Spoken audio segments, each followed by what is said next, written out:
coming out tonight. It's on good for notice. Really appreciate you guys being here. Answers, Lord. Right now, Miss Clark is coming around, making sure everyone has, Dr. Lee is making sure everyone has one of these little green sheets of paper. I know some of you all heard about our AirPods going.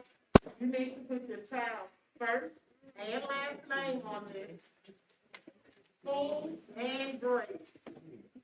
If you have 3 kids, you fill out 2 separate ones. This is part of going for AirPods. This is so you our appreciation for you guys coming out. So welcome to our community coding event.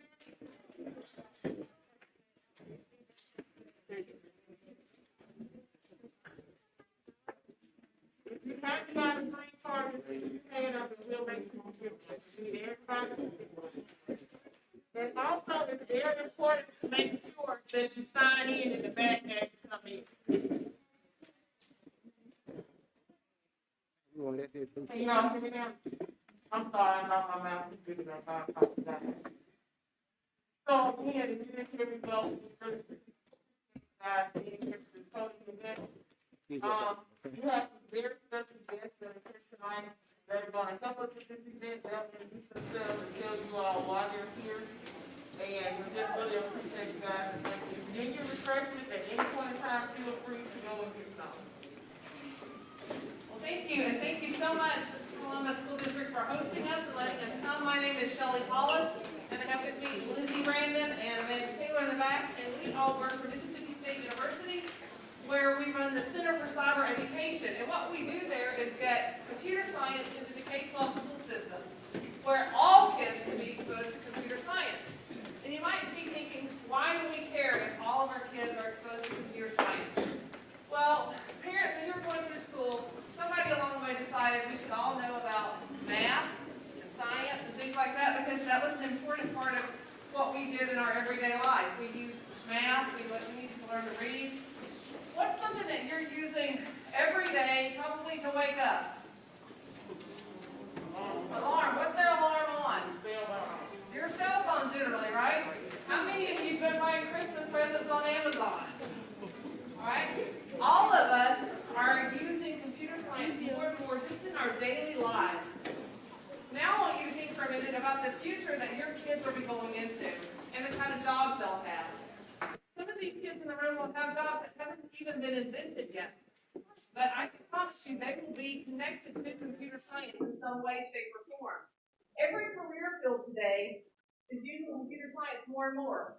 Farming, they're using self-driving tractors. They're using drones to collect data about their field and how, what part of the field is being profitable. They've got machines that can go drive over the field and tell the farmer, the lettuce plant in plot 13 on row 7 needs more water. It's crazy the amount of data they can collect now. If you take your car in to be repaired, what's the first thing they generally do? Hook it up to a computer. So auto mechanics. People need to know more about computer science. So go into auto mechanics, healthcare, banking, professional sports. I was telling the kids today that I read an article a couple of days ago where the NBA is using artificial intelligence to help players figure out the most strategic spots on the court to take a shot from. So every field that your kid might be thinking about going into is going to be impacted by computer science. So the more they know about it, the better chance they have of getting that job they want. Now, we asked some of the kids today, some of the high school kids, what they thought a good salary was coming out of school. Somebody said $100,000. Well, we would all agree that would be a great salary. What do you think? Well, then we asked some of the adults in the room, what's a realistic salary? Most of the adults in the room said probably $30,000 to $40,000 would be a good starting salary. I want your kids to understand that with these skills, they can start out with a $55,000 to $60,000 job. And this job is in high demand. Right now, there's over 500,000 open computing jobs across the country. We only graduate about 60,000 kids as computer scientists. So huge job opportunities for our kids. And the really cool thing about these skills is that your kids don't even have to leave Columbus, Mississippi. They can do all of this work from where they live right now. And they can even have their own business that's an international business, doing computer work for people all over the world. So it's a great skill set to have. But even if they aren't interested in being a computer programmer or a software developer, whatever they're interested in, they should look up how computer science is used in that field and figure out what they need to know about that aspect of it, so they can have a leg up on the person applying for that job. So we're going to show you some videos about with some famous people in there encouraging kids to code. We're going to take you through some activities to show you how easy it is that all of our kids can learn to do this.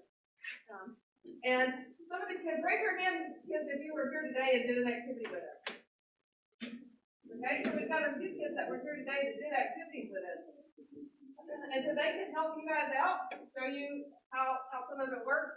But we're actually going to do a different activity than we did in the school today. So even if you weren't here, this will be new. You'll get to learn a different way that we code. What we're going to be using tonight, and what we use today in the schools is called block-based coding. It's the way kids can drag pieces of code together and sync it together like a puzzle, and they don't have to worry about where periods and semicolons and things like that go. They can just put the puzzle pieces together. So that's the kind of coding they'll be learning initially. Another thing that I want you to be aware of that's coming is the state of Mississippi in March of last year approved the Computer Science Equality Act, which will require every school district in the state to offer computer science for all grades, from kindergarten through 12th grade, by the 24-25 school year. So your kids are going to start seeing this more and more in their school buildings. And I would encourage those of you, as your kids, you've got high school age kids, or as your kids become high school kids, encourage them to choose these courses.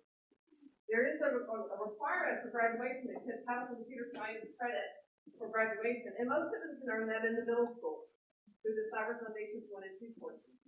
But encourage them to persist and pursue those courses at the high school.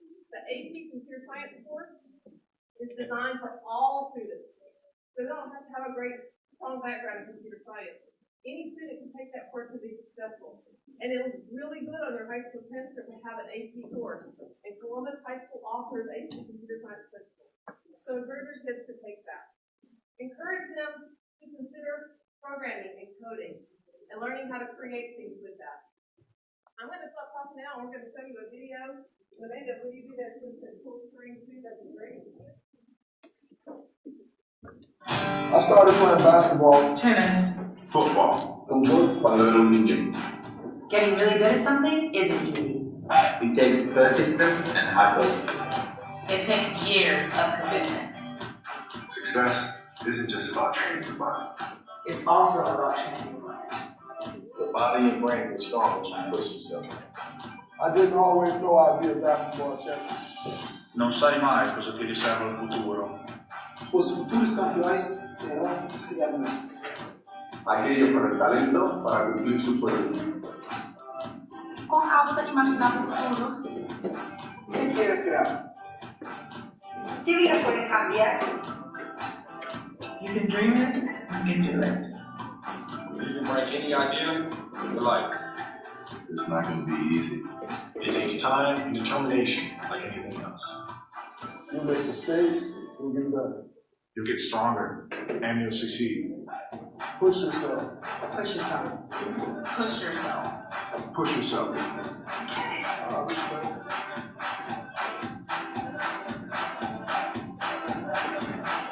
Anybody can learn. Start with these lessons. All right. So do you guys recognize some of those people in that video? They've learned to do this. As adults, they started learning how to do this, and they realized the value of it, and they want to make sure you guys know about it as early as possible. So we're going to have you open, if you brought a device with you, go ahead and open it up to a browser. Does anybody need a device? Raise your hand if you need a computer. Okay. We've got a few. And what we're going to ask you to do is, you might need to share at your table.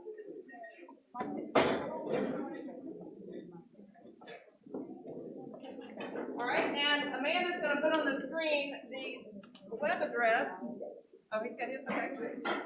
Now, if your parents or grandparents or family members are with you, kids, make sure they can see your computer and make sure they help you. Don't let them get out of work. They make you do homework all the time. You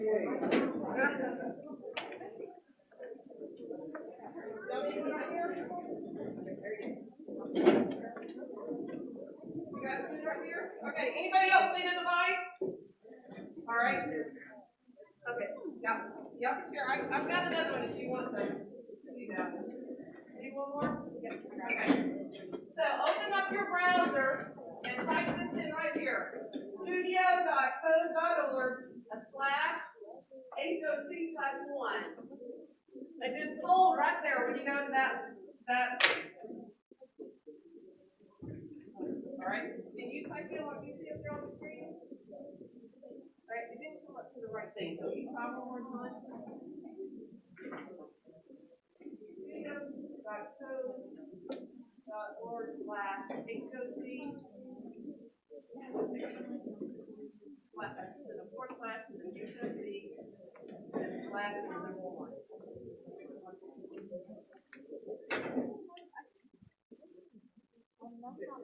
Now, when it comes up, you may have a video on your screen. You can X off that video. We're going to watch it together.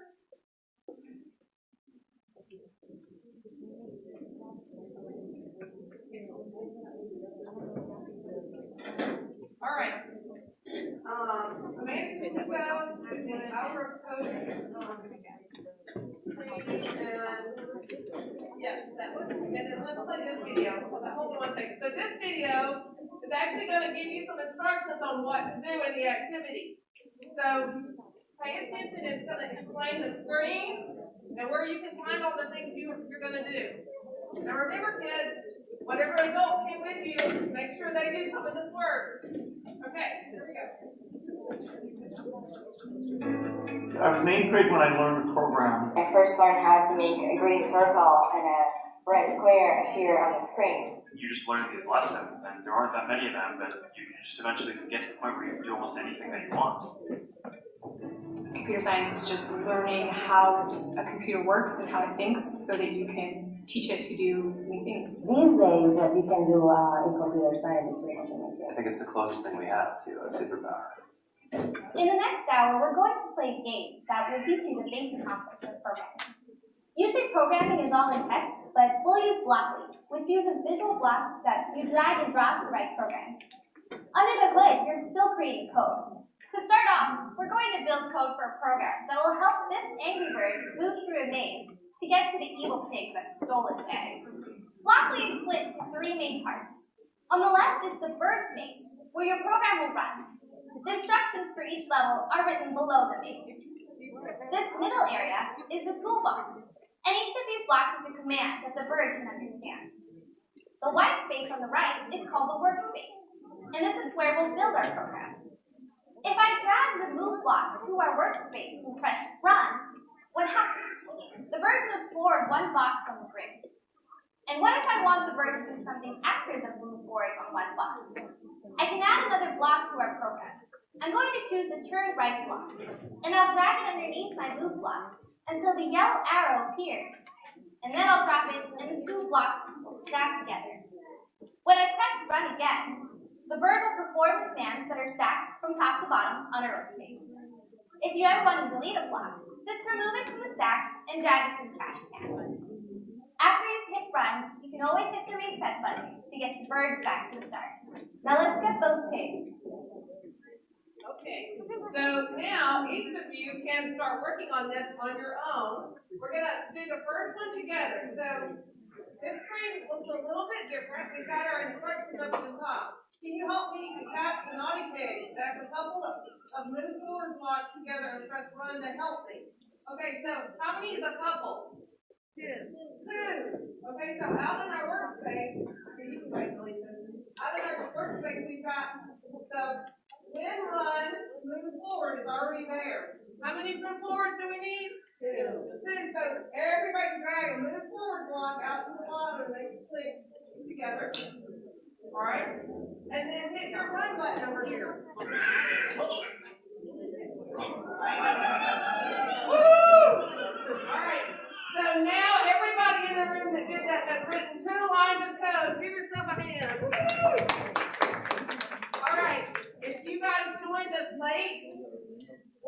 by and tell you how to get set up so you can do this with us. Okay, go ahead and click continue. And now we need to keep helping the Angry Bird get to the pig. So how many spaces does he need to move now to get to the pig? 3. You guys are great. So let's put, how many move forward? How many need to move out there? 2. You guys are great at math. Math is as we have in this building. Awesome. All right, now let's run it and see what happens. Good job, guys. All right, we're going to stop talking. Now you've written 3 more lines of code, so you have a total of 5 that you've written so far. All right, we're going to continue, but we're going to let you guys continue, and we're just going to walk around and help so you can keep moving through this. If you come across another video, go ahead and watch it because it'll give you some hints for your next puzzle. All right, so everybody work at your own pace now.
activity that you can do, and you can do this anywhere you've got internet access. If you create a free account, it'll actually save your work, and you can come back to it and work on it at different times. And there's lots of activities. If you just Google Hour of Code Activities, you'll find tons of things that are free and that teach you different kinds of ways to do this kind of programming. Something that Dr. Watt and I would like to encourage all of you to think about as you go home for the holidays is how you can do some of this together as a family, or how you can share what you've learned with your family. So one idea is there's another site called Scratch, like scratch your head, Scratch. If you Google Scratch, you can find this program, and you can create something, you can create a greeting card to share with your family. This is one I created really fast. Lindsay, the green flag. So I programmed these two characters to come out and talk to each other, and I made all the lights blink on the Christmas tree. Lindsay, will you show them inside of the program? You might have to minimize on the other side of the screen. No, not that one. Yeah. That one. And then see inside. The blue button. There we go. And you'll see this code looks very much like what you've been doing. But you're going to, instead of when run, which is the first command you guys have on your screen, this is when the green flag is clicked. So it's very similar. And you've got your toolbox over here, different ways you can move, different looks, different sounds, events, etc. And you just go through that toolbox and try different things. But I had a cat. And right now my cat is highlighted. This is all the code that makes the cat work. If Lindsay highlights the purple ball, down here at the bottom, Lindsay, under right, there we go. She highlights that. That's all the code for the purple ball that makes it blink and change colors forever. Alright, then if you highlight the bear, you can see that's the code for the bear. So that's how this program works. You program each character one thing at a time. So that's the way you can create a greeting card and share it with other people in your family. All right, and that's called Scratch. What we were using here tonight was called code.org. Okay, those are two sites that are free that you can use and practice this anytime you want to. Both of them you can create free accounts and practice and save your work. All right, we're going to show you guys a couple of little robot toys, our learning tools that you can have at home. Look, I think the Code and Go mouse robot that we're going to show you is about $50. And the Botley robot is about, let's see, how much is it? The Botley, I think, is $79.99. It's about $80. So these are things that teachers may end up having in their classroom, but it's also something that you can have at home. And so Lucy's going to show you, the first thing she has in her hand is the Code and Go mouse robot. And you program it very much like you did the Angry Birds program. It's based on directions. I'm going to give her the mic to let her explain. So with our Code and Go mouse that you have right here, so just like you were doing directions in the activity, the up, the down, the right, and the left, you do the same thing here, and you have a maze that you can try to get your mouse to go through. So I have a mouse that's set up, a maze set up here. So if anyone's interested in trying to see if they can solve my maze, here in just a few minutes, whenever I finish talking, I promise you won't be long, you can come up here and see if you can make it through my maze by programming the mouse. It's very easy. You can program to do, or you can set up different mazes. So pretty much whatever you have on this board, you can make this mouse go through. The other one that we have up here is called the Botley robot. So Botley is really, really cool in the fact that he has the capability to follow lines. So there's actually like a little thing that you can set out that has lines, and you can just set it and he'll follow the black line that's on the board. Or, like I have up here, I have set up a little bit of a maze where you have to try to get through the maze and get a ball into the end point. And just like with your Code and Go mouse, you're going to code it just by using up, down, left, and right. So again, both of these you can find them on Amazon. We found the Botley on sale, so I got it about half off. So sometimes you can find these products a little bit cheaper. Amazon.com, or there's also one called Learning Resources, which both of these robots are from. And nobody's getting any money off of promoting these. These are just two that we found that are really easy and engaging. And so we're showing you there's tons of stuff out there. So don't think that these are the only two or that there's anybody pushing you to get this. This is just two things we wanted to show you as a different way than being on the screen all the time. Yeah, and again, here in just a minute, y'all can come up here and see if you can make the mouse of the Botley robot get through the maze. But just remember, when you come up here, we're going to take turns. We got to be patient when we're up here. But I would love for y'all to be able to come up here and try it out. So, Kelly, is there anything else you'd like to talk about the robots? And again, there's plenty of different robots out there. This just happens to be the two that we're using. No, and if you see there's a lot of people up here keep working on your program at your computer, we're going to be here. And actually, before we do this, just because we may let this be sort of an ending activity where we meet, well, Dr. Labat, do you have anything you want to say before people leave? I'll let Debbie do it. Okay. And I just want to ask real quick, does anybody have any questions? Okay. That's good. Just want to make sure we had addressed anything that you might have on your mind about this. So I'll turn this over. Once again, guys, we just want to reiterate that we really appreciate you as parents and students coming out, taking time out of your busy schedule to come and get this information about coding. And parents, I just want to add, as the coding facilitator for the district, we do have these little mouse robots, and some of our students in here have already had an opportunity to try to code them. And one young man right here up front who he's pretty good at it. And so they do enjoy it. So on the box it says 4 and up, but it actually is good for kids 10, 12 because you can make it more and more difficult.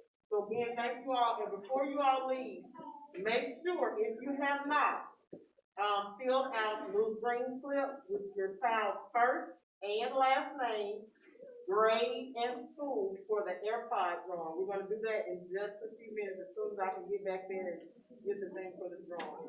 So thank you all, and hope to see you all at our next team night, which will be in February. So we'll have some information coming home about that too.